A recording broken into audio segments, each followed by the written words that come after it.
And thank you, Nazan, for thank you for being here. It's such a pleasure to host you.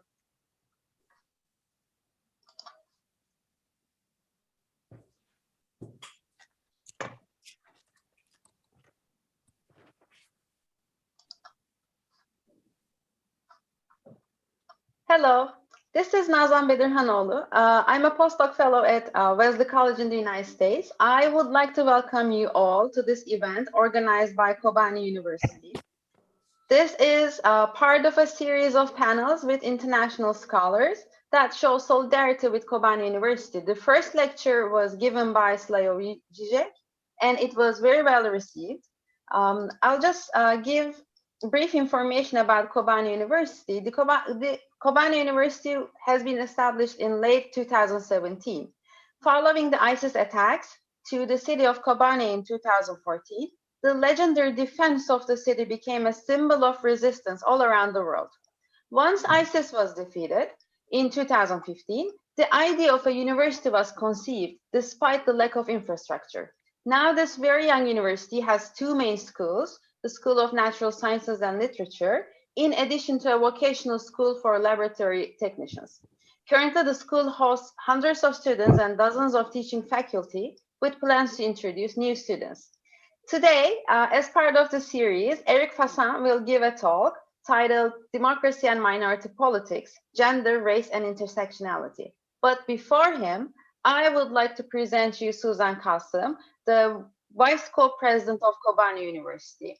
And following her remarks, my colleague Engin Sustan will introduce you Eric Fassin. A couple of housekeeping rules before we start. There is Kurdish translation on Zoom. And following the talk, we will open the floor for Q&A.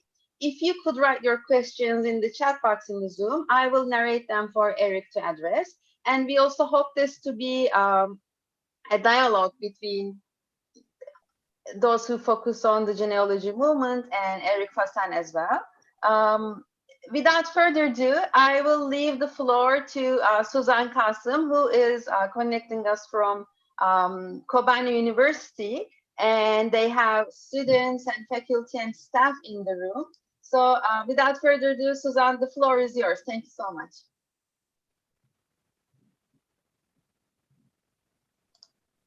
Before that, I should say that the internet connection is not so reliable, so please bear with us if there is any technical difficulties.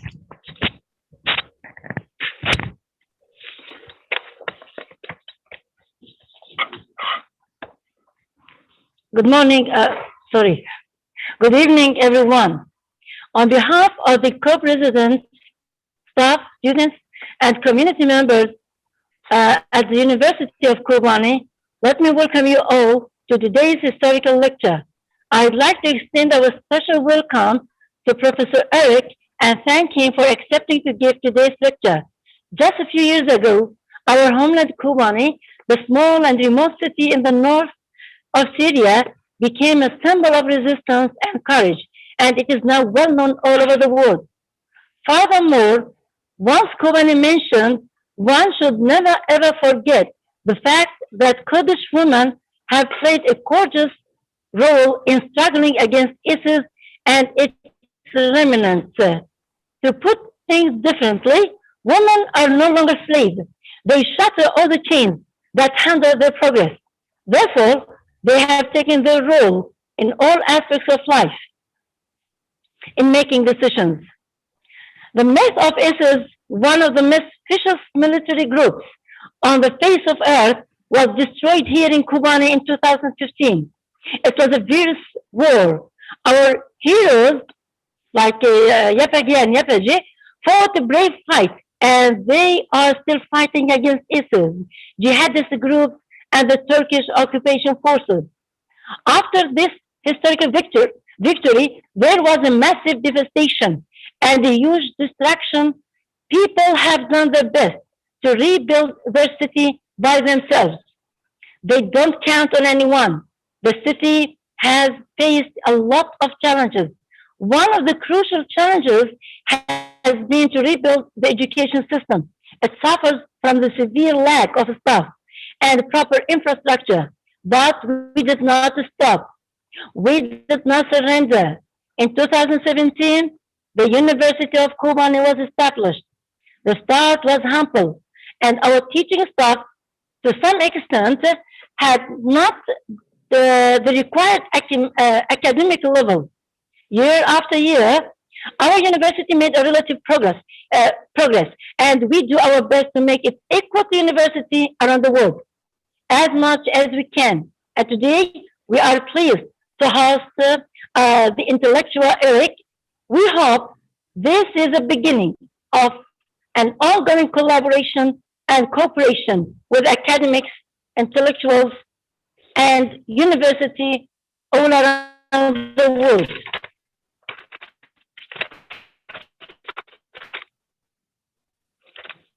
Kobani is a symbol of resistance, symbol of revolutionary rebuilding. We call on everyone to support us with their experiences. I hope you all have a wonderful time with the Professor Eric lecture. There is much to learn from him. Thank you very much. Thank you very much, Mama Kasım. Engin, the floor is yours now. Thank you, Nazan, for this fabulous presentation. And thank you, colleague Suzan Kasım, for your speech in the name of Kobani University. So I will introduce Eric Fassin Bios. Welcome, Eric, and thank you also accepted this lecture invitation. If you allow me, I introduce just you and I let you speak. Okay. So who is Eric Fassin? For me, he's a friend, colleague, comrade, and we participated in several events together in Paris and other country, who stand in solidarity with his colleague in exile, like me or another colleague. So Eric Fassin is a public intellectual in France or sociologist at the University of Paris 8 Saint-Denis, specializing in masculinity and race issues. He's also a lecturer at the University of Geneva. So Eric Fassin research focuses on contemporary sexual and racial politics in France and the United States, and their intersections, in particular concerning immigration issues in Europe in a comparative perspective. He defends the legitimacy of the intersectional perspective, which consists in considering the specific sociological effect at the intersection of different operations: sex, social class, cultural identity, ethnic origin, disability, age, etc., thus placing the experience of the minor operation at the base of his analysis. Eric is author of Au-delà du Pax, Beyond the Pax, with Daniel Borillo, published in 1990, Liberty, Equality, Sexualities, Political News on Sexual Issues, with Clarisse Fabre, published in 2004, the inversion of the homosexual question, published in 2005, de la question sociale à la question raciale, from the social question to the racial question, with Didier Fassin in 2006, Precarious Democracy in 2012, The Left, The Future of Disillusionment, exactly, it's okay, Désillusion, c'est ça, Eric, published in 2014, Populism, The Great Resentment in 2017. I think Eric is currently working on the rising significance of race in France with Didier Fassin. That is okay, Eric? This your currently okay work. Today, he will introduce the subjects that are attacked a lot in the media political space in France: race, intersectionality, and gender. We are in a horrible time, and the questions which Eric makes today at the Kobani University are quite important. Thank you so much. I give you the floor, Eric. Thank you for being here. I am so happy. So I pull myself. Thank you. Thank you, Engin. Thank you, Susan. Thank you, everyone. Thank you, Nazan. Thank you, Sardar. Thank you, everyone. I'm pleased, I'm delighted, I'm moved, and I'm honored to be giving this talk tonight. It's important to me, and I hope that, as Susan mentioned, it will be the beginning of something more. With my colleague, Caroline Ibos, in my research center and now in my department at Paris 8, we have both expressed a strong desire to establish links with colleagues at the University of Kobani, in particular, but not only, of course, in genealogy. And we hope that we can come and meet you, not just in video conference, but also in real life, and have a chance to work with you. And of course, the other way around, not just go there, but also have you come here. So this is important for me and my colleagues and for my university, and we will try and develop these links both personally and institutionally. It's important because, as your presentation mentioned, Rojava is a political entity that today embodies hope. Hope that we're not stuck in a world that cannot change, that we're not stuck in a world that is already defined once and for all. But it's not just the political entity of Rojava, it's more specifically the academic entity of the University of Kobani. It also gives us hope, because in fact, we are confronted throughout the world, not just in France, but in many countries, we are confronted with new or growing rules imposed upon us by a neoliberal order. And I think that the University of Kobani, because it is a new university and in the context of Rojava, is not defined in those very same terms. So indeed, as was said by Susan in her presentation, I come here in solidarity, that is to express, to make visible, to embody my solidarity. But I come here also because I think I have, and we have, a lot to learn from your experience. So again, thank you for inviting me. And now I will try to give my presentation and hope that it makes sense. I want to thank in advance the interpreter who has to discover my speech as I go along, as my speech is not written. I never write speeches.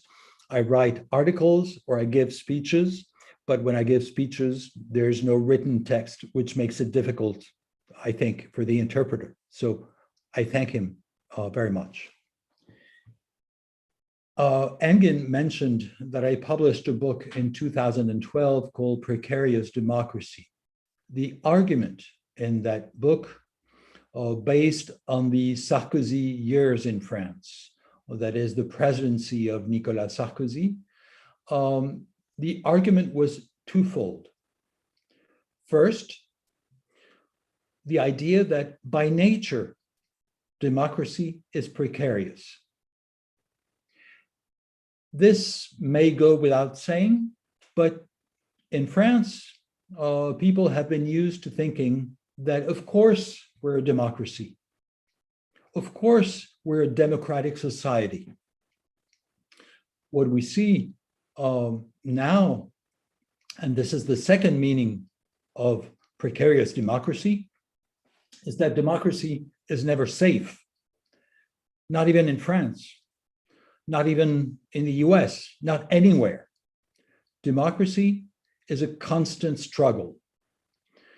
So the negative side is that it's precarious, and the positive side is that it's a struggle that we have to keep doing, to keep waging. Precarious democracy today has a very specific meaning in France. In particular, and I say this as an academic, because critical thought is under attack. Critical thinking means not accepting that everything is given. That is, questioning not only society, but also questioning the words, the concepts, the intellectual instruments, the theories, the ideologies with which we think about society. Critical thought means not taking anything for granted, not assuming that the order of things is given once and for all. Critical thought is under attack in two ways. First, because of the neoliberal organization of academia. This is a practical matter. More and more, we have colleagues who are untenured, that is, whose jobs are precarious. These precarious jobs means that they have less freedom. Of course, that their lives, their everyday lives, are more complicated, but also that they have less political freedom. And the weight is also on those who are privileged enough, like me, to have a tenured job, that is, to hold a position without worrying about being unemployed. But still, the transformation of the neoliberal university makes more and more difficult to maintain a public presence, to maintain a kind of political work within academia, because there's so much administrative work, because we have to spend our time looking for funding, because basically life is not organized in academia to make it possible to have public dedication, to have political engagements. But also, critical thought is under attack for a second reason: the authoritarian evolution of French democracy. This is not specific to France. We've seen that in many countries, in Europe, in Latin America, in many parts of the world, we see an authoritarian evolution of neoliberal democracies. And this authoritarian evolution is visible not just against specific groups, I will return to that, in particular minorities, but also the attack, the threat is against critical thought. Critical thought is perceived as a problem. This is what I want to devote my presentation to. Why does critical thought matter? Matter so much that people are willing to attack critical thought. And when I say people, I don't just mean, for example, the far right in France. I have been harassed constantly on social networks and social media, constantly, and even threatened. I have received death threats in different ways. But that tends to be the far right. And that's only part of the attacks that we're experiencing. We're also attacked not just by the far right, but by the President of the Republic, Emmanuel Macron, by the Minister of Education, Jean-Michel Blanquer, by the Minister of Higher Education, Frédéric Vidal, and other ministers in power. Why? Because we're accused of contributing to separatism or secessionism for talking about minority issues, talking about gender, talking about race, talking about sexuality. All these would, according to these politicians, undermine French society, undermine the French Republic. So we are believed to be enemies of the Republic and even to be accomplices, intellectual accomplices of terrorists. That, of course, is a very serious accusation, which can have very serious consequences. Not, of course, that it has any legal validity. Intellectual complicity with terrorism? What for? That's not a legal problem, at least for now, but it means that in public discourse, every day now, you hear on public radio, on public television, and also, of course, in private media, virulent attacks against academics, and more specifically, against those academics that are on the left, and whom I will present as critical thinkers.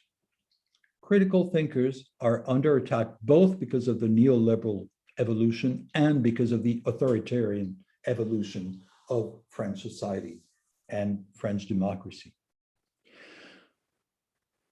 But I'm not just talking about critical thought. I'm not just talking about gender studies. I'm not just talking about critical race studies or intersectionality. I'm also talking about minorities themselves. Minorities, racial minorities, ethnic minorities, but also sexual minorities, including women. Of course, I need to define what I mean by minorities. I am not using that word in a statistical sense. I am not talking about the fact that there are few, say, Black people in France or Arab people in France or queer people in France. No, because in that case, I wouldn't talk about women, since there's a majority of women in a statistical sense. I'm talking about minorities in a sense that has to do with power. That is, categories of the population that are discriminated against, that are considered inferior, that are relegated, that are less French. This notion of minorities is important, I think, because it is very different from what we could call communities. Communities are defined culturally because of the same language, because of the same origin, because of the same religion, because of similar features.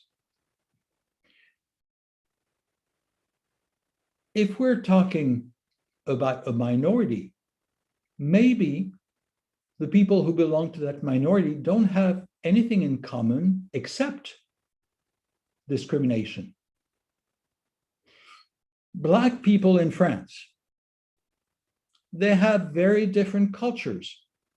Some of them come from the overseas and their families have been French for centuries. Others have just arrived, or their parents arrived a generation ago, and they tend to come from sub-Saharan Africa. What do they have in common? Usually not their religion, usually not their citizenship, usually not their origin, religion, language. So what do they have in common? The experience of racism. The same could be said about homophobia. Of course, one can talk about a gay community or a gay and lesbian community or a queer community or an LGBT community. But there are big differences. Being a lesbian or being gay or being bisexual or being queer, well, it's not exactly the same life. there are big differences. But all of these people have in common one experience, which is that of homophobia. So talking about a minority instead of talking about a community suggests that I'm not presupposing that people have anything in common except discrimination. It's because they're discriminated against. And what is interesting as a consequence is that minorities can develop alliances. They can work together because even though they're very different, they all know what discrimination is like. That makes minorities politically powerful beyond their numbers. They can change the terms of discussion. Now, I've talked about discrimination. It's not the only form of inequality. There are economic inequalities that are usually not considered discrimination. The fact that some people get paid much more and some people much less is a real inequality. The fact that some people inherit considerable capital and others don't, that makes a big difference. And that's a real inequality. But it's not called a discrimination. First, because it's legal, whereas discrimination is not supposed to be legal in most countries. But second, because there's a difference between class and minorities. And this difference has to do with the fact that minorities are not just defined by inequality. It's an inequality that has to do with the body. Gender is about bodies. Sexuality is about bodies. Race is about bodies. And of course, we could go on other forms of discrimination, for example, based on disability or on age. Even religion can be based on the body insofar as religion can have to do, if not with the body itself, with the way people dress. And so all these elements converge to define the minority by an experience of discrimination and to define discrimination by the reality of a different treatment based on physical appearance or the perception of a difference in appearance. Now, my argument now is that if we want to talk about democracy, today it is useful to think not only about democracy itself, but about democracy in conjunction with, first, critical thought, second, minorities. Or we could say first minorities and second critical thought. That is about both critical thought and minorities. This is what I will now try to develop more at length. In the current reactionary mood of many Western democracies, we've seen that with Trump in the US, Donald Trump, but we still see it in Brazil with Jair Bolsonaro. We see that in Turkey with Erdogan. We see that in Hungary with Orban, etc. In many countries that are allegedly democratic, we see this reactionary moment. And one of the fundamental dimensions of this reactionary moment is the rejection of minorities. Now, I'm aware, of course, that the situation for minorities is different in Rojava from what it is in other countries. Each context is specific. And I do not claim to know Rojava or more generally the situation of Kurds in the various countries where they live. I cannot claim to know enough to say anything about your lives. However, I hope that my argument will be useful, will provide instruments, will provide concepts that perhaps you can use to think about your own situation, about your own society, about your own position in the world.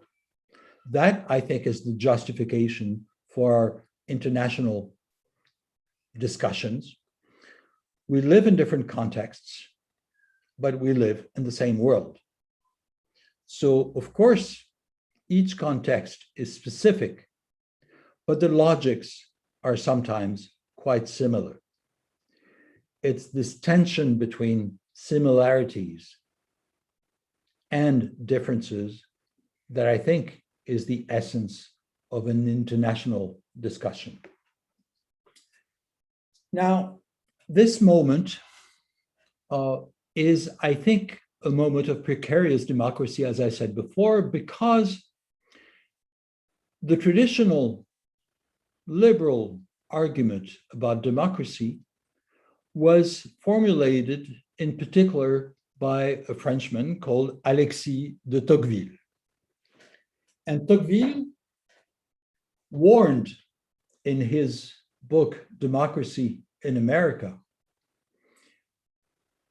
he warned against the risk of the tyranny of the majority. The tyranny of the majority, which means the tyranny of the majority against minorities.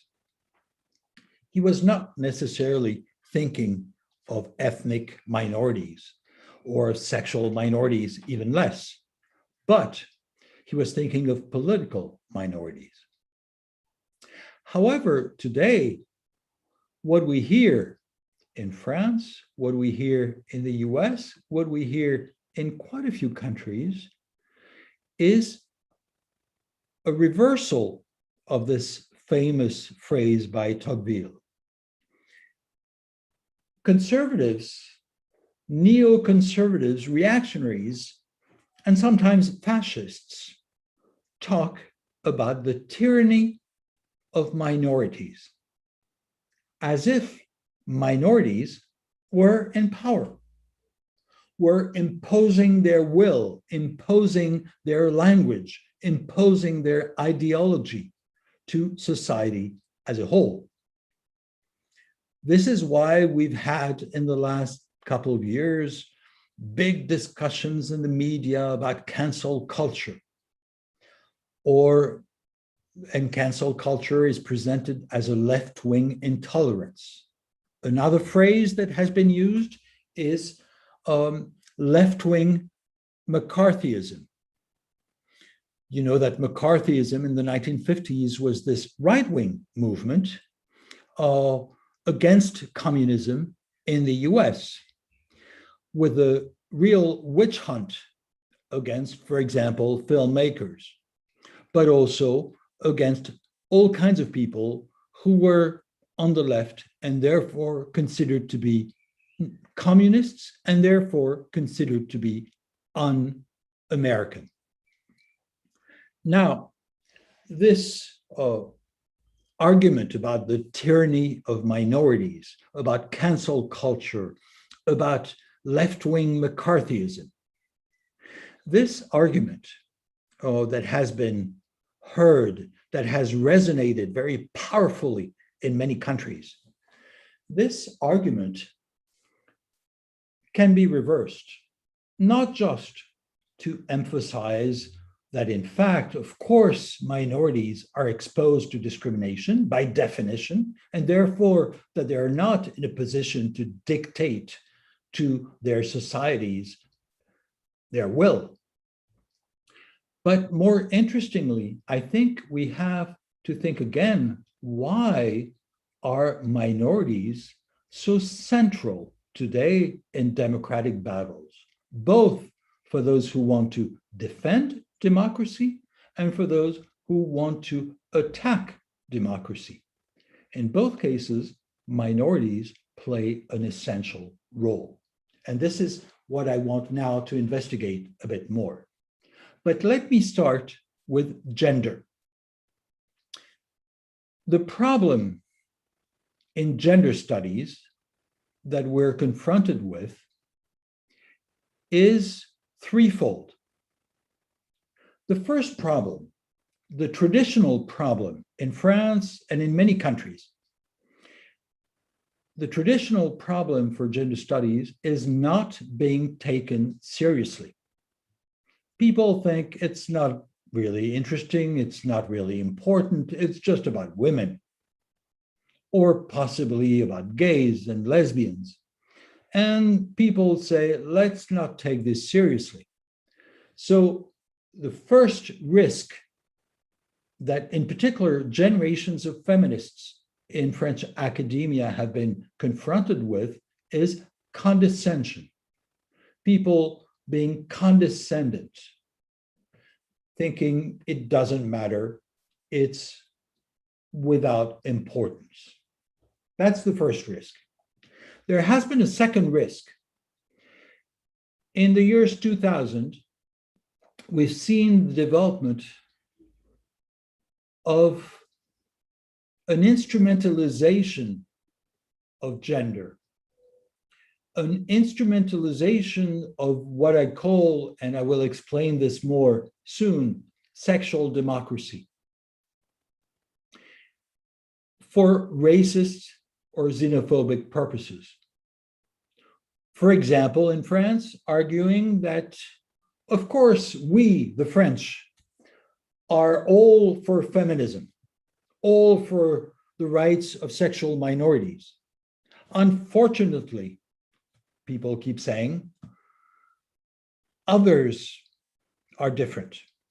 That is, migrants, Muslims, non-white French citizens, all these others, and I, of course, use others with scare quotes.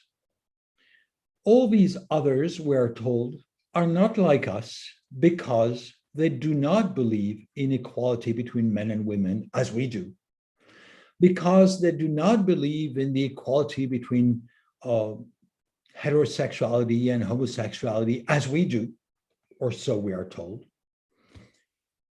So this is the second risk for gender studies, being instrumentalized, this instrumentalization in support of racism and xenophobia and Islamophobia is today a risk that is present in France and Germany, in many countries.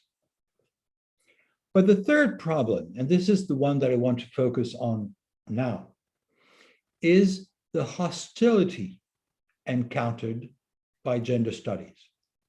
This started with the Vatican in the late 1990s and in the 2000s. The Vatican discovered that gender was a threat to a definition of a natural order, preordained order of sex roles in our society. And it then grew, and I will return to this in a minute, it grew with populist uses of the anti-gender arguments. I will return to this, but let me point out that this is a denunciation of gender studies, not an instrumentalization. So the risk is not only that people don't care, the risk is not only that people use us, the risk is that people are using gender studies as a target. And we've seen that in many countries. As I said, it started with the Vatican. But the Vatican was using a theological argument and therefore an intellectual argument against gender studies. But this argument still remains important today, even though we're in a very different context. Today, the difference is that most of the attacks against gender studies are anti-intellectual. That is, the argument is that this is complicated. Common sense says there are men and there are women, and that's it. There's nothing more to say. Common sense says nature defines men and women. Why go to gender studies that are going to say these are social definitions that can change over time, that can be disputed politically? How can one embody being a woman or a man? This changes over time. This is a political issue. Now, gender studies have been under attack in France with the phrase theory of gender. This says a lot, because what it means is that this is supposed to be abstract, remote from reality, because reality, we're told, is just simple nature. And gender studies say, no, it's not nature. The work of gender studies, like the work of critical thought in general, has been to denaturalize the sexual order, to say that the world is a social world, not a natural world. The place of men, the place of women, and everything that has to do with the organization of sexuality is not based on the nature of bodies, but on the social organization of our lives. This denaturalization is the reason why the Vatican has violently opposed the theory of gender or the ideology of gender in the name of natural law, or rather the laws of nature. The Pope even went so far, Pope Benedict, as to speak of a human ecology, comparing the nature of humankind, the sexual nature of humankind, to the nature in the physical world, that of the rainforests, basically arguing that the rainforests are at risk, just like heterosexuality is at risk, and that we need not only an ecology that protects rainforests, but also an ecology that protects human nature and heterosexual marriage. Now, this denaturalization has led me to think of a concept that I call sexual democracy. I mentioned this before, but now I will explain what I mean by that. Sexual democracy, in my understanding of this concept, means not that we live in a world of perfect liberty and equality between the sexes and between sexualities, etc. No.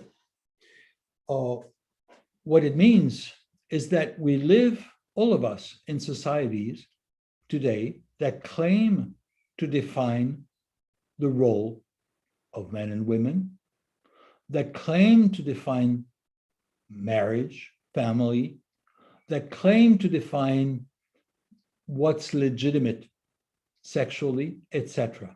That is, we live in societies that do not claim that the sexual order has been given once and for all, that the sexual order has been preordained by God or by nature or by tradition.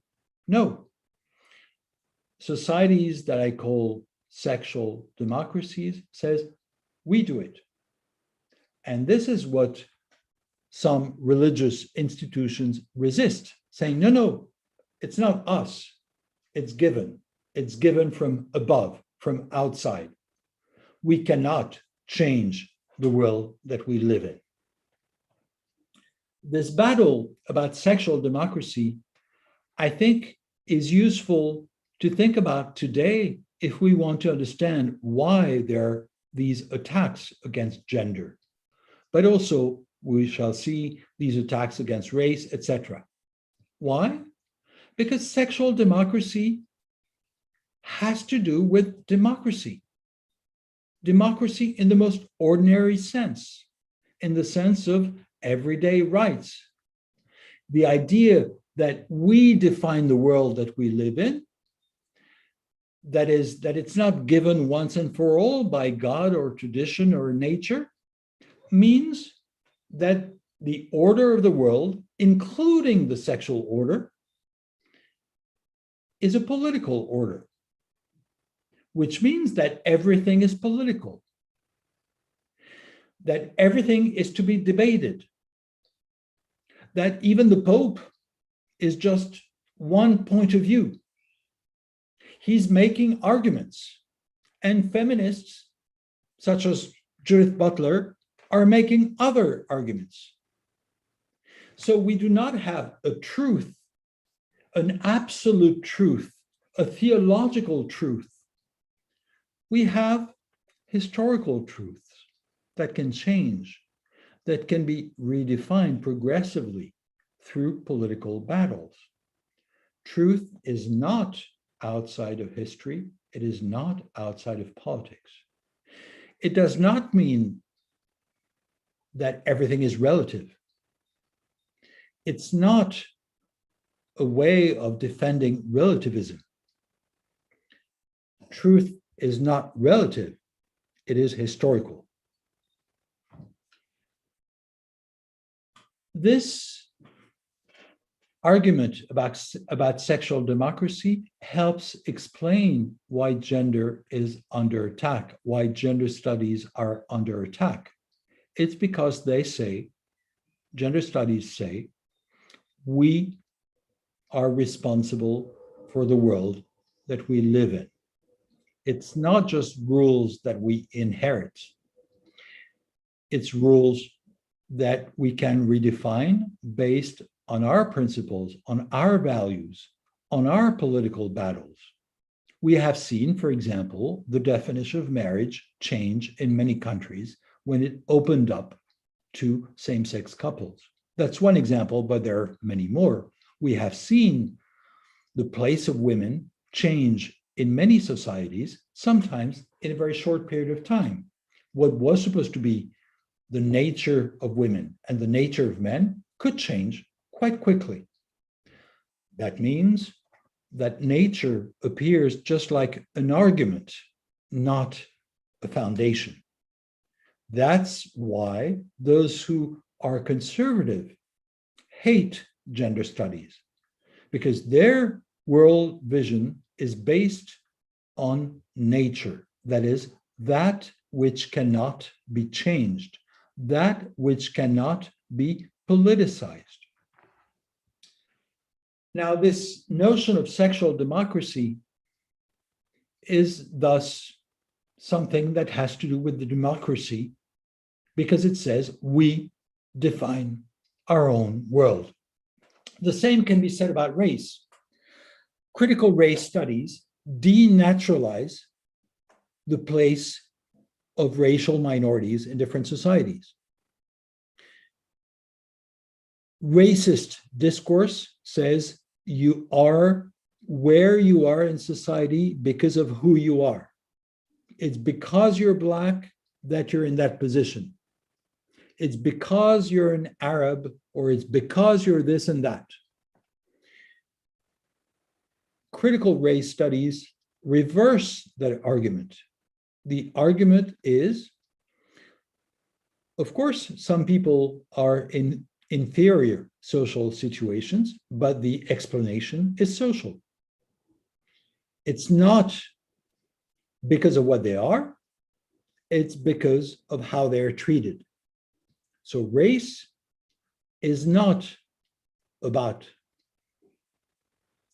skin color. It's about how people are treated. It's about being treated as if you were different, not about being different. Again, critical race studies, just like gender studies, are undermining the illusion that the world is as it should be, that people are where they are because it's natural, it's given, it's because of their intelligence or because of their skin color or because of their gender or whatever. That's the conservative worldview. The conservative worldview says you are where you belong. Things should not change. Critical race studies, like gender studies, are doing the opposite. And of course, today we see attacks against both, and including against intersectionality. In France, we've had attacks against intersectionality by the government, because intersectionality is a way of talking both about gender and sexuality and about race, and showing how it's articulated with class in particular, because these are different forms of inequality that have to be combined, that have to be articulated. Now, I don't want to take too much more time, but maybe another 10 minutes if you're not too tired, and in particular if my interpreter is not collapsing and is surviving my lengthy presentation. The context that we're in, as I said, is about anti-intellectualism. That is, attacks on critical thought are based on the idea that intellectuals are part of the problem. This anti-intellectualism is usually a way to say that on the one hand, there's the people. On the other, there are elites, intellectual elites, that have nothing to do with the people. This form of populism, which is often a kind of neo-fascism, is based on the idea that basically some people think and others don't. That academics or intellectuals are supposed to be thinking with weird theories, and that the rest of the people are just on the side of common sense. Of course, our view of intellectual life has to be radically different.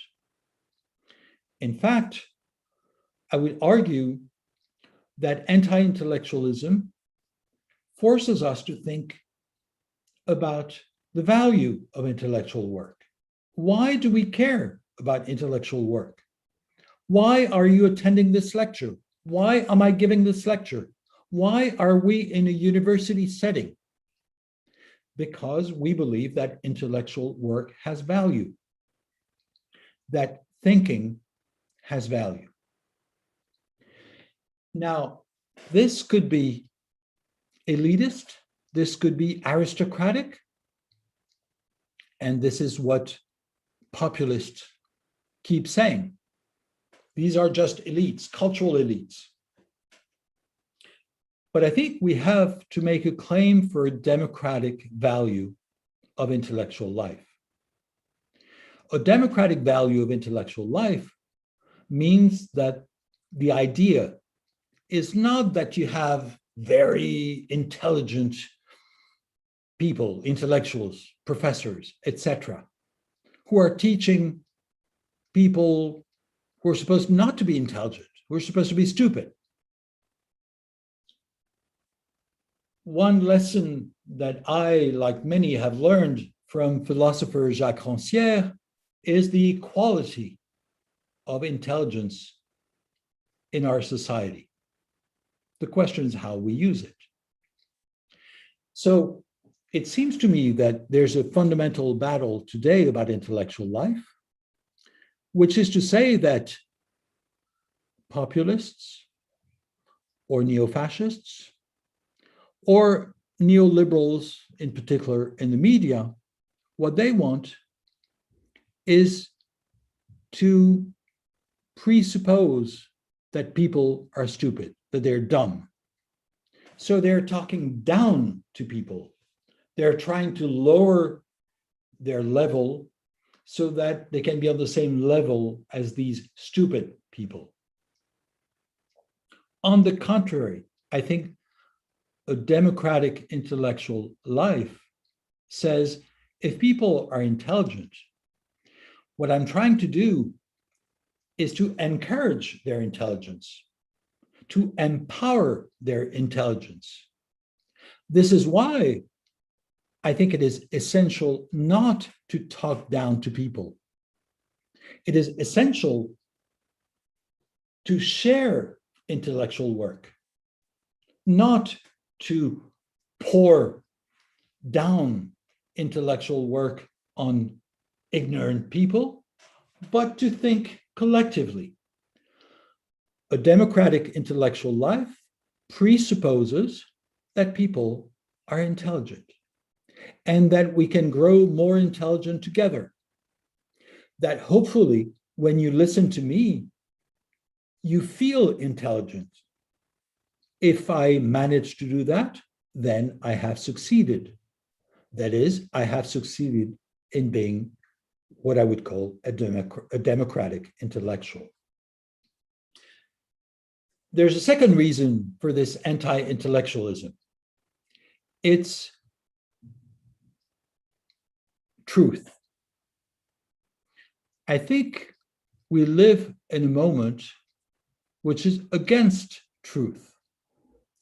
In the years 2010, we have seen more and more the idea that it's not just that politicians lie. That is not new. Politicians lying, that's part of politics. But lying means that truth matters, because lying is pretending that it's true. So it's a paradoxical form of respect for truth. But something else has developed in the last few years. It's contempt for truth, which does not even require lying. When we hear about fake news, what we hear is not just that these are lies, is that you can say anything you like. It doesn't matter. There's a philosopher called Harry Frankfurt who wrote a short essay called On Bullshit. Bullshit is a vulgar word in English, but it says something. Why use a vulgar word in philosophy? Because it's talking about something that is based on this anti-democratic vision of society. What bullshit means is, I'm saying this, but I'm not even asking you to believe me, because truth doesn't matter. I'm not even lying to you. I'm making up stories. Maybe some of it is true. Maybe some of it is false, but who cares? Truth does not matter. This, I think, is very important, because what it says is not that politicians can lie, but that they can talk bullshit. In French, I would say n'importe quoi, anything that can be meaningless. This is very different from the discussion I started before on the relative nature of truth versus the historical nature of truth. What we do is historical. We don't believe that truth is given once and for all. That's a theological definition. But we believe in truth. Truth is essential. As I speak to you, I try to use words that describe reality and that make sense theoretically as much as possible. Therefore, what I'm doing is confirming that truth matters in my eyes as I believe that it matters in your eyes.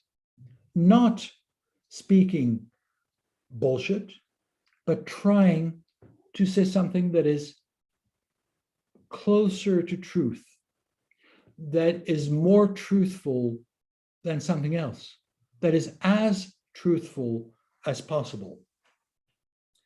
So this is the reason why anti-intellectualism is so important today. This is a second reason why it's so important, and that is the idea that the academic world today is a world that is based on the belief in truth.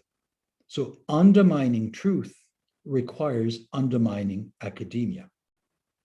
But there's a third reason why there's so much anti-intellectualism, and this comes back to our main issue. Today, there are alliances, there are convergences between social movements and academic thinking. These are not separate planets. Why do reactionaries say, you know, the theory of gender, it has nothing to do with reality and common sense? Why do they say that? Precisely because gender studies have to do with people's real lives. Precisely because many people in many societies are questioning the sexual order. They have come to realize that it's not a natural order, that it's a social order, and they want to make it more democratic, with more freedom, with more equality. So anti-intellectualism is also about that. It's about the fear of the convergence of social movements, about gender, as well about race, and convergence with academic work, with people who practice critical thought. Finally, the question is, why do gender and race matter so much in today's neoliberal authoritarian world? As I said before, when we talk about discrimination, we're talking about bodies, people that are discriminated based on their bodies, their physical appearance, their sex, their sexuality, etc.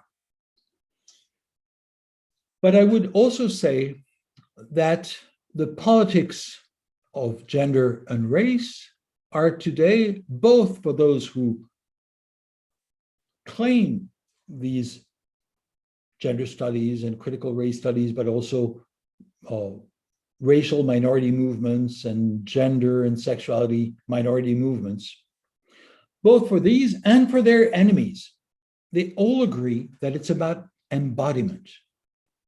Embodiment is a political issue. That is, the liberal vision of democracy, it was based on the idea of abstract individuals. Forget that you're a woman or a man. Forget that you're a Muslim or a Catholic or a Jew or an atheist. Forget that you're black or white or Asian, or forget about all this. What matters is that you're an abstract individual. This is the traditional Republican model in France, but it's also a model that has been used in many countries and that defines liberal democracy. Forget what you are. You're just an abstract individual. That's what a citizen is. This is liberal democracy. Today, we have a critique of liberal democracy because of everything it leaves out, everything it excludes. And it excludes what? It excludes norms. It excludes thinking about norms. Liberal democracy thinks about rights. Radical democracy thinks also about norms. This is what we see when we talk about sexual democracy. We're not just talking about rights, we're talking about norms. For example, women and men are supposed to have equal rights in France, but they're not equal. How come? Because there are norms that reproduce inequalities. So if we're going to think about democracy, and more specifically about sexual democracy, we need to think both about rights and about norms. Now, enemies of sexual democracy, enemies of racial democracy, enemies of critical thought. They also talk about embodiment, but in a very different sense. They're trying to mobilize against minorities because minorities have bodies. Therefore, what they're saying is, I'm going to mobilize your tastes and your distastes. The fact that you may be disgusted with this or that you just hate it. You don't like the smell, you don't like the appearance, you dislike. This is a way of playing on affects. Embodiment makes it possible to play on affects. The politics of affects explain why we have today a politics of embodiment. Michel Foucault, the French philosopher, has taught us to think about biopower. But biopower for him is mostly about power in the sense of control of the population, control of the body through the discipline of the body, which is, of course, essential in modern societies. But what I want to talk about is not biopower. It's not exactly biopolitics, or it's biopolitics in the sense of biopoliticization. That is a politicization of the body, making the body into a political issue. Not just imposing a discipline upon the body. It's making this an issue where people are fighting with different versions of the body, of how to embody a citizen, of how to embody democracy. So I think that the battle about minorities is more generally a battle about bodies, about how democracy is not any longer just about about abstract individuals. It's about embodied individuals. This embodiment explains the biopoliticization that I just talked about, mobilizing affects. I will now conclude with that. I think what I have tried to show is that on the one hand, it's essential when we're talking about democracy to think about minorities. And the reason is that minorities have to do with the body, with the embodiment of democracy. On the other hand, I have insisted on the importance of critical thought that is confirmed by the hostility of anti-intellectualism in authoritarian regimes. And I have tried to suggest that we have to think about the two together. Minorities on the one hand, and the embodiment of minorities, and on the other hand, critical thought. I think, of course, we've been used to thinking these are different worlds, bodies and thinking. Today, I think that trying to do intellectual work, as we do in academia, as you do in your university, and as I do in mine, as I hope we will do in the future together, it has to do with embodying thinking. My ideas are not separate from me. They're not outside. They're not abstract. My ideas, whatever that means, they have to do with my life. They have to do with how I feel about the world. They have to do not just with the brain, but with the whole body. So this embodied definition of critical thinking is what makes it possible to think at the same time about how much thinking there is in minority politics. Because minority politics today, just like critical thinking, are about democracy.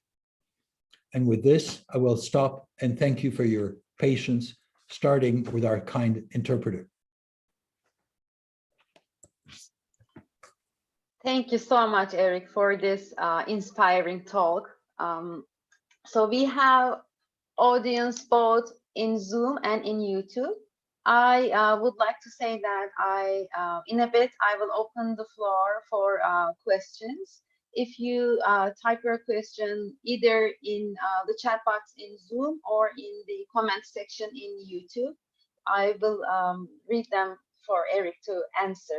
But before that, if they're here, I would like to give the floor to Nujin Darya from Rojava University's Department of Genealogy. I am just not sure whether they're here because of the connection issues in Rojava, but Nujin, if you're here, would you like to ask your question or contribute or make your comments in person? Okay, maybe they're not here yet. So let's wait on that, and once she's able to connect to us, I will give her the floor. But before that, I will read the questions, and I will also maybe use my own privilege to initiate the discussion to ask some questions.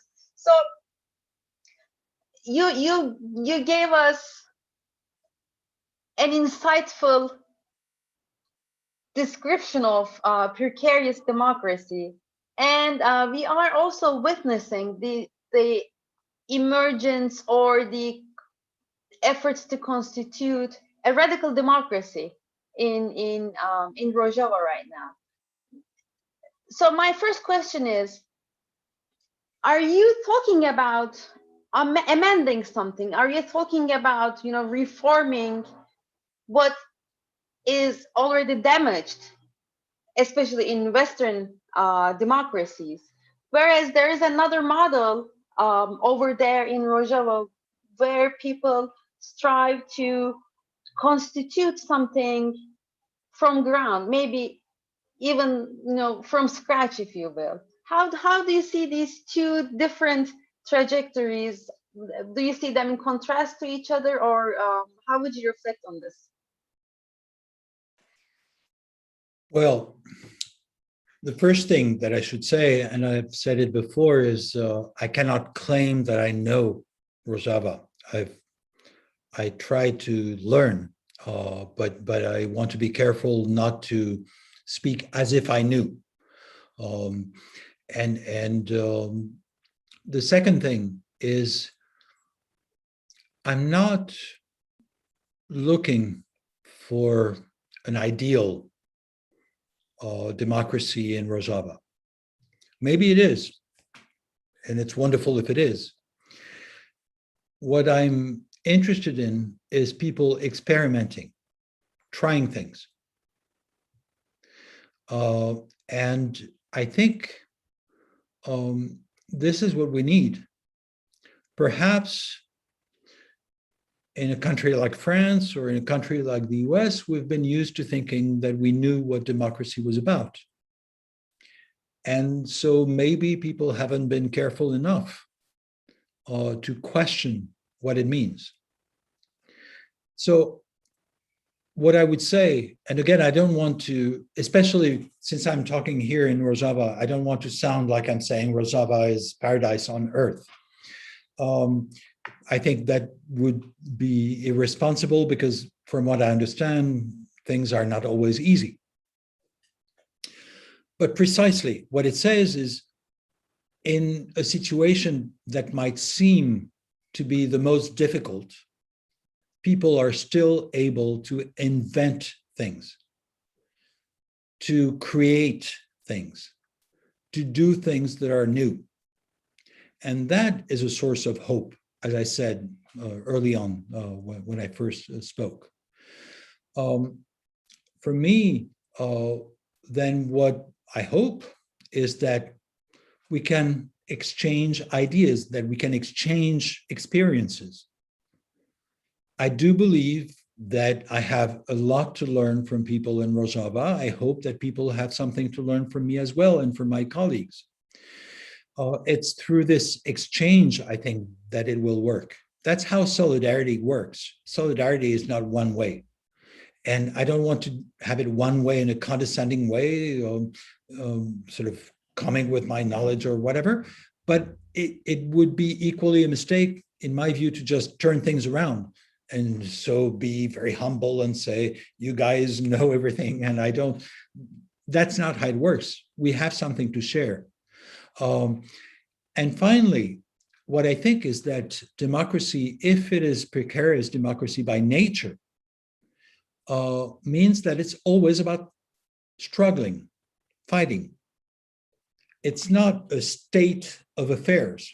It's not a given. It's not something that's immobile. So we have to keep trying. And I must say, I first talked about this quite a few years ago, including in Turkey. I talked about what I call dépression militante, activist depression, which is the risk for many of us, starting with me, but for many of us to feel depressed because we are not very successful in changing the world. Apparently, many of us feel that we're going from one defeat to the next. That's my experience in many ways in France. We're doing a very good job, but still we keep losing. So maybe there's a problem. I think that's why we have not just to sort of see the evidence that we're losing, but also look around and see who's able to do something that works, that contributes something, that changes things a little. And this is looking outside in other places, but also looking within French society.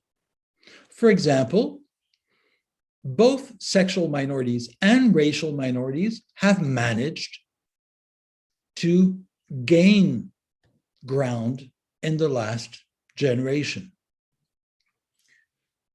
That's worth thinking about. That's why I think the attacks on minorities are so important. It's precisely because minorities are saying, look, we're not supposed to be strong, right? By definition, we're minorities, but still we managed to change things in this world. This is why they provide hope, and this is why they're under attack. So I hope that I look around in Rojava and learn things and have ideas, and I don't think that it would mean importing them back into France. That's not how it works. But translating means, and for me, that's very different from importing or exporting. Translating is thinking about the context that we're in, the context of origin of ideas and the context of destination of ideas. So translating means let's think about the fact that we live in different places, in different societies, and let's see what we can do with that.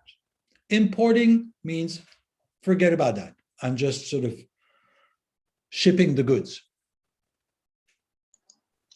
Thank you so much, Eric, for your remarks about the activist depression. I agree with you. Maybe putting things into a longer-term perspective might be helpful here. So, good news, Nurjan Darya is here to ask or to contribute to our discussion. So without further ado, I will give the floor to Nurjan, who is joining us from Genealogy Department of Rojava University. Wonderful.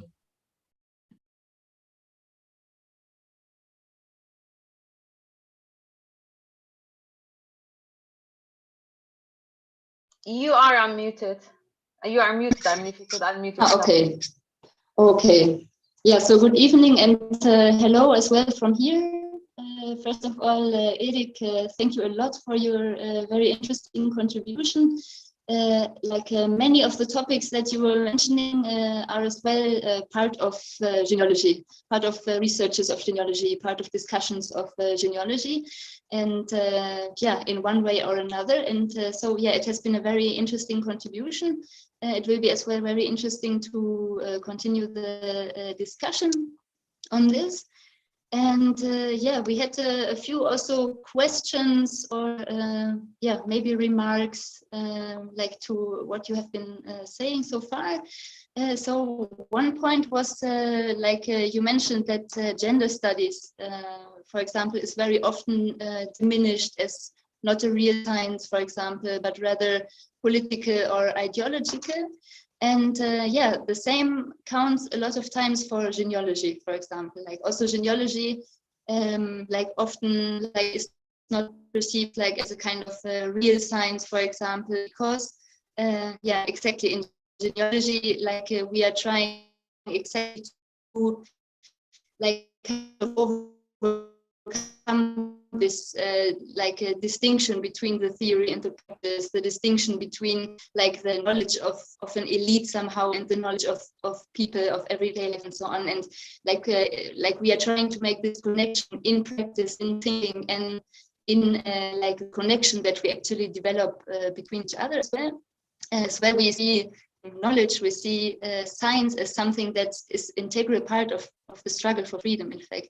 And also as something that is continuously it's a process. It's we think something, then also we try something in practice, and then it's again another reflection and so on, and always related to history, always related to the social society, always related to also roots that we are having in nature actually. And we wanted to ask on your opinion, for example, because gender studies, even though being under attack, it is still accepted by the academia actually, it's still accepted by institutions, and most universities they have a place for gender studies, in fact. So as you were already mentioning, gender studies can be at risk of actually becoming part of the system it is trying to fight against, for instance, by adopting a positivist methodology and by serving actually the interest of power. So we wanted to ask what forms of institutions, let's say, what places of knowledge creation would allow really a liberating form of knowledge production actually. That was one question, and then maybe I can already say another one. So there was also the question of nature, because you have been mentioning a lot, for example, the critical reflection of nature as something that has been used to explain power structures or to legitimize power structures actually. But one thing that's in genealogy is very important is actually the question of how can we redevelop our connection to nature, but in a way that is overcoming these power structures actually. To see, okay, actually nature makes our existence, we are part of nature, the distance that society somehow developed from nature is already part of the problem, why actually hierarchies could appear, why domination could appear. And so we are also wondering what you think about this question, for example, how can we develop this other perspective on nature as well, and how can we develop holistic forms of knowledge that are rooted in nature as well, because this we see as well as something very important. And maybe for now these questions. And thank you a lot, really. Thank you. Can I respond now? Okay. Well, several things. I took notes, and I hope I will be responding to the different points you mentioned. Indeed, the idea that feminist studies are not academic because they're political is very central in debates, and have been for a long time, and they still are today. Today, there was a French sociologist who was twice on public radio who argued that gender studies is not scientific because it's political. So we're familiar with that. And actually, I'm co-organizing with my colleague, Caroline Ibos, whom I mentioned before, who's also interested in developing connections with Rojava and with the University of Rojava. We're organizing between June 7 and June 10th a conference in French, but which is called, and I will give the title in French, La Savante et le Politique. You may know the title, which is not used in all languages of the book, by Max Weber, Le Savant et le Politique, so the scientist and the politician, or something like that. And of course, the translation is an issue, but we have La Savante, which is the feminine version. So we're introducing feminist epistemology in the discussion about science. And it's a way of reacting to all these attacks in the name of scientific neutrality, in the name of scientific autonomy, etc. So we're having this relatively large conference. It's on Zoom. And so you will, of course, be most welcome. Any of you who are interested, I can pass on the information to Engin or to others. So yes, we have that in common. Second, institutions. Gender studies, the institutionalization of gender studies in France, I think is quite recent. And it's still quite relative. It's recent because if you look, even in the 1990s, there were very few courses in gender studies anywhere in France in academia. Very few. I taught, when I returned from the US, I started teaching at the École Normale Supérieure in 1994, and I taught every single year a seminar on gender and sexuality, and for 20 years. But it was one of the very, very few in Paris. And when I say very few, I'm not sure there was another one for years. It doesn't mean that no one was doing any work, but that there was no institutionalization. In the years 2000, what we saw is that there were the development of master's programs in different universities in gender studies. So there's one in my university at Paris 8, but in fact, there was a program that had been going on for a long time, including a doctorate, etc. But my university is an exception. And even today, as I said, there are several master's degrees programs about gender studies in France. But there's still only one department of gender studies. That's at Paris 8, where I teach. And there's only one research center, laboratory in gender and sexuality studies, and that's in my university. There's only one PhD in gender studies, and that's in my university.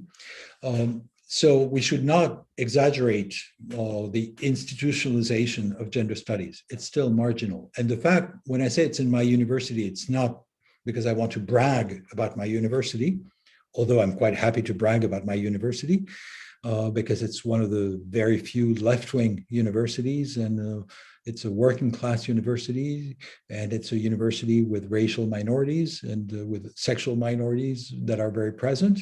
But what I mean is that it's no accident that it's in that university that you have this concentration in gender studies. It's because it's an exception with a tradition that goes back to 1968, and then with Vincennes, etc.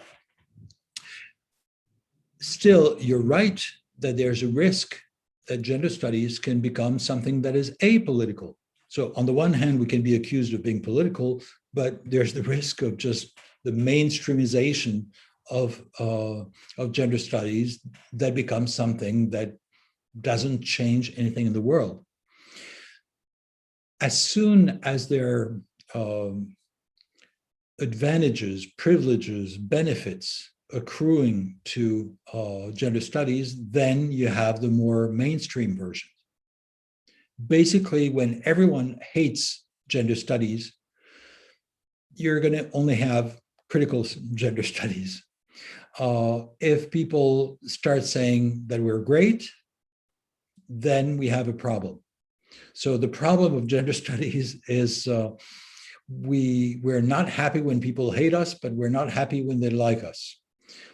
Because when they like us, that means that we're going to have all kinds of people who don't care about changing the world who will come to gender studies. So how can we resist that?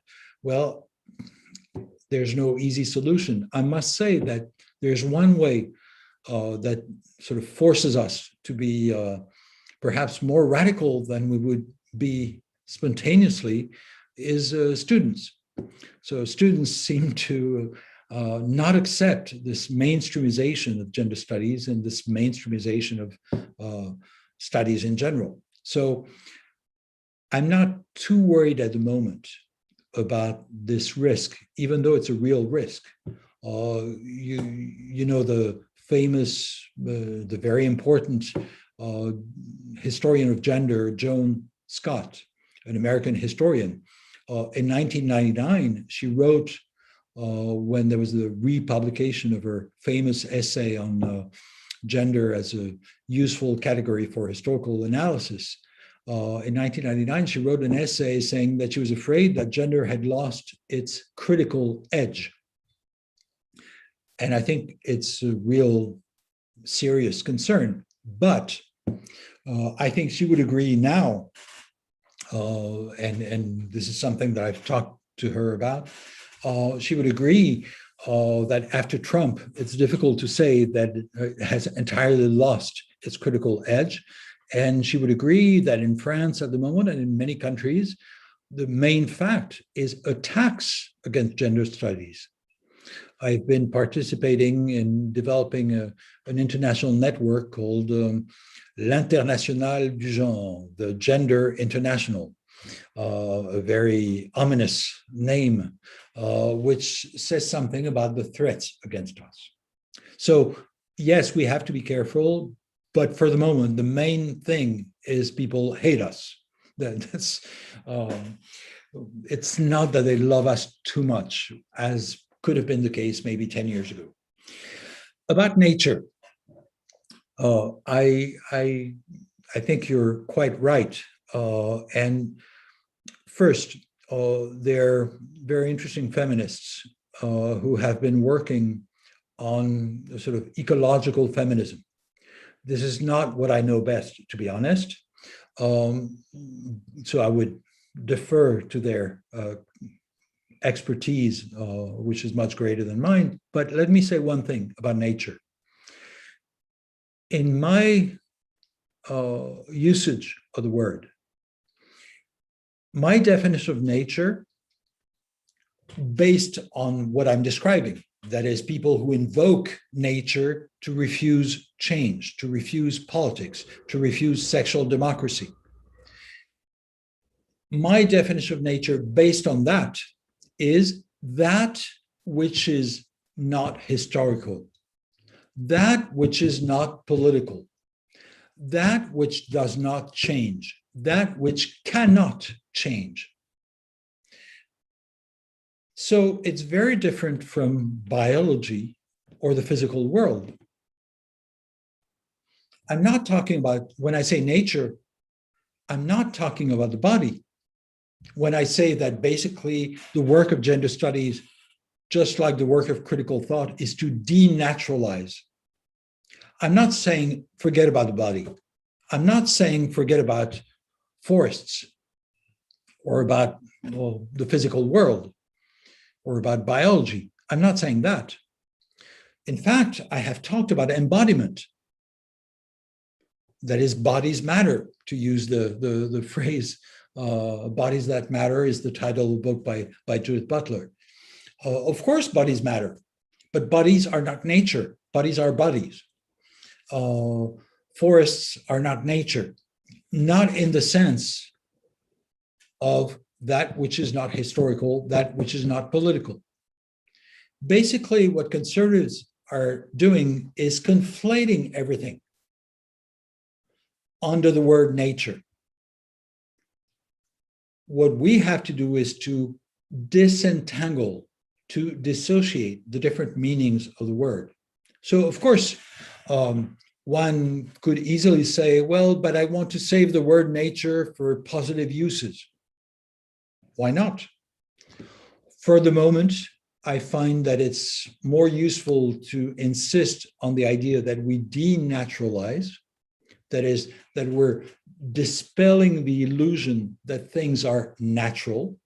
But of course, being natural is very different from being biological or being physical or etc. So for me, the distinction between the different meanings of nature makes it possible to have precisely what I think, if I understand correctly, what I think you have in mind, a kind of ecological feminism. Ecology is not about nature in the sense of nature outside of politics, nature outside of history. I think a feminist ecological approach is not outside of politics and history, on the contrary.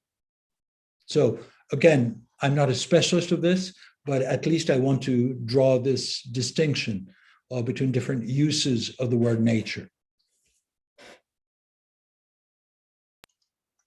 Thank you so much, Nujin, for this valuable contribution and question, and thank you, Eric, for your comments about it. It's also maybe genealogy is trying to put the emancipation of women or liberation of women at the very center of a democratic of radical democracy, rather than one of main facets of democratic struggle. So this is a really interesting discussion. To be mindful of time, I maybe will try to put some of the questions together, because we have many questions on YouTube and on Zoom.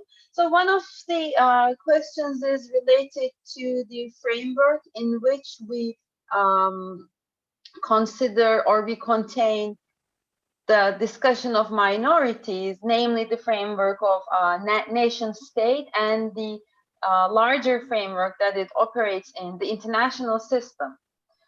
So this brings us to the question of sovereignty. One part that I would like to read from the questions is, we have seen the rise of right-wing populist politics and extreme dangerous people controlling states all around the world. In the Middle East, we've been dealing with that for a long time now. The question is, when should we have a serious conversation about modes of sovereignty? And how can we think about the regime of international relations that, under the pretext of protecting each nation state's sovereignty, lets authoritarian regimes to live on? How popular sovereignties could provide a way or an alternative to minorities to affirm their self-determination?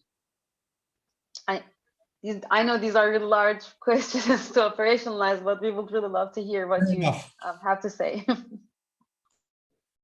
But did you want to raise another question now or not? No, I think if you could say your remarks about sovereignty, nation state, and international relations, because I think this question applies to both the problems of democracy in France and problems of establishing a radical democracy in Rojava. Well, first, maybe a word about what you said before, the link with genealogy. And I hope I'm not mispronouncing the word, but I'm struck by the fact that indeed, if I understand correctly what it's about saying that gender or sexuality or sexual issues, etc., are central for democracy. And for me, it's something that I only relatively recently came to think about more fully. Of course, when I've talked about sexual democracy, it was already partly present, but linking sexual democracy with democracy in general is something more recent in my thinking, which I think has to do with evolutions in my own society and in the societies that I know better. For example, in Brazil, I gave a talk a few weeks after the election of Jair Bolsonaro for the anthropology meetings, which was about sexual democracy at the heart of democracy. So I think it seems to me to resonate with what you just mentioned. And it is interesting that in different contexts, we come to parallel conclusions or to elements that resonate. Now, about sovereignty. I don't have a general theory of sovereignty, to be honest. And I seldom have general theories about things. I work on specific issues. So, for example, I have been involved in trying to understand a bit more about what was going on in a country that I didn't know that well, Spain, with Catalonia. And I have written a few pieces about that, and I have, including in Spanish media and in Catalan media, precisely because it seems to me to raise the question of sovereignty in a way that is complicated and productive. Although, of course, the current context is not very productive. But I think it's worth thinking about. Many left-wing intellectuals in France are very skeptical of the independence movement in Catalonia, thinking that it's a nationalist movement. And since basically nationalism doesn't sound like a left-wing value at the moment in France, left-wing intellectuals are very skeptical. I have tried to take it more seriously because, in fact, the problem of being for or against nationalism very much depends on contexts. That's why I don't have a general theory of everything, is because everything for me is about contexts. The work of the social sciences is to think about contexts. So in the case of Catalonia, what was interesting is that I wrote against the repression of the independence movement, not because I said I support independence. Why should I? No one's asking me what I think about independence in Catalonia. I mean, I'm not part of that body politic. But I spoke in the name of democracy. And it seemed to me that the repression against independence movements was a repression that was anti-democratic. So I try to use democracy as a guiding term. I don't know what people should do, but when I see abuses by the police, when I see abuses by the state, then I know I'm not on that side, that I'm opposing that. So I don't know what's desirable for Catalonia. Should there be a separate state or not? Should there be more autonomy or what? Why should I know? But what I know and what I feel authorized to say is that anti-democratic practices are something that I can oppose, even though I'm not Spanish, even though I'm not from Catalonia. And I would say the same about Turkey. I don't claim that I know Turkey very well, but I know that in some cases I see anti-democratic practices. And I feel authorized to say something about it. But of course, it only makes sense if I don't do that just outside of France. I keep doing that in France. That is, it's not about being French or not being French. It's because I'm French, I think I have a duty to speak up on democratic issues in France. So talking about minorities in France is, as you know, probably is defending minorities that are attacked. And for example, it leads me to be invested in battles about immigration and about Islam and about all kinds of issues, not because I support Islam or not because I'm in favor of this or that, but just trying to think, if I want to defend democratic values. That's why I was yesterday as a witness in Grenoble trying to defend a solidarity movement with migrants, people who are threatened with jail sentences. Of course, the judge didn't want to hear what we had to say.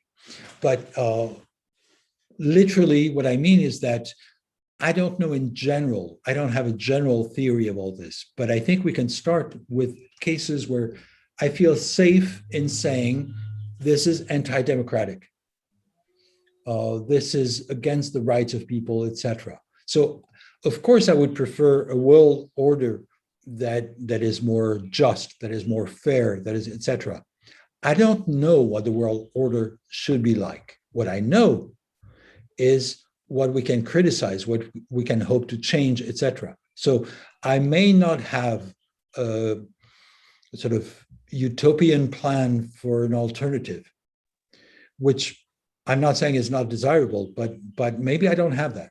But I have a critical perspective that is trying to address things where I can see clearly that's not okay. Thank you so much, Eric. So there's so many questions, but I also would like to be mindful of our time. So maybe I will ask you one more question, which might also bring about some ideas about the context, because this question is coming from Brazil, as far as I understand. And Rafael Leopoldo is asking, over here, over in Brazil, they can see a kind of capillary against the critical thinking from favelas to the upper class. So Bolsonarism is in both spaces. So the question is, what do you think when minority is also against democracy, when democracy is against critical thinking? Well, I think there's no reason why any social group would be naturally on the side of democracy. Women are not necessarily feminists, etc. You have homophobic homosexuals. You have anti-Semitic Jews, etc. So there's no reason why, say, I mean, for example, you have in the US Supreme Court, you have a Black judge who's a very reactionary judge who systematically will vote against minority rights, and in particular, the rights of African Americans. So that's the way it works. What does that mean? That means that politics is not based only on our social status, on our social situation. That's one critique that I've had, both with a sort of traditional Marxist perspective that basically class determines, but also with a populist perspective that says that, of course, the people is on one side and the elites are on the other. I think if we want to think politically, we have to think that any group can go one way or the other, that some people will go one way or the other, and these are battles. So what we have to do is to consider that, of course, there's no reason why the poor should vote on the left systematically. There's no reason why racial minorities would support more rights for racial minorities, etc. That's not how it works. And in fact, I think that's a good thing. I must say that I like that, because it means that people are political subjects, just like me. That is, I consider that I'm a political subject, that is, that I make choices, that I'm not just determined by my social position, not just determined by the fact that I'm French, for example. The fact that I'm French does not mean that I have to embody Frenchness. It means that I can question Frenchness, for example, or certain ways of being French. I can say, I dislike this way of being French and I prefer that other way of being French. And the same goes for all my properties, being white, being a man. All these are properties that, of course, are very much relevant to who I am and to what I can say, and et cetera, et cetera. Of course, that's very important and it's very relevant. However, it does not exactly determine how I inhabit this body of mine, how I inhabit these properties of mine. And if it's true for me, I think it's true for anyone. So that doesn't solve the problem. It doesn't say how can we sort of convince people to share our view of the world. How can we convince people to believe more in democracy and to favor democratic values, etc.?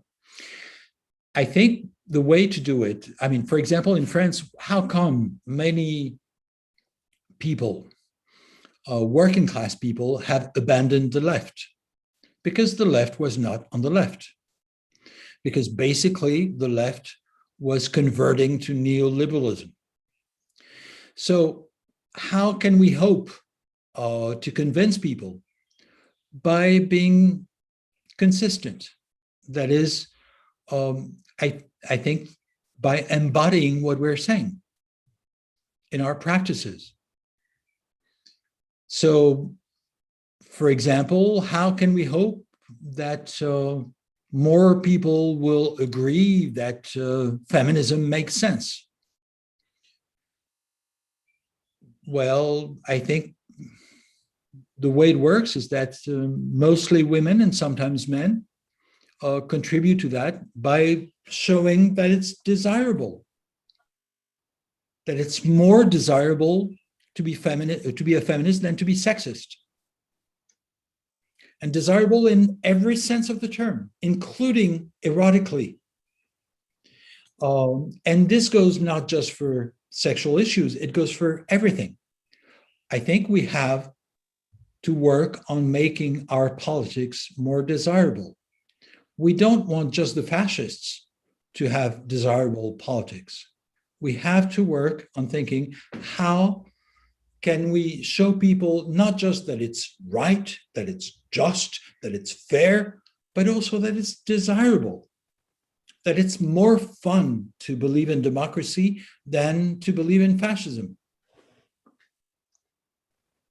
Thank you so much, Eric. I think this is a great note to end, how to enlarge the basis for solidarity by also making it more desirable and more fun. It was a great pleasure to be here with you, and thank you so much. And you have given us a lot to contemplate on, especially your insights into embodiment and tying that with body politics is of particular importance, both to the problems of democracy in France and in West, and I would say also in Rojava, where the attacks on quote-unquote bodies is to the extreme, where people just emerged from a war. So we are dealing with a wide range of attacks, I will say.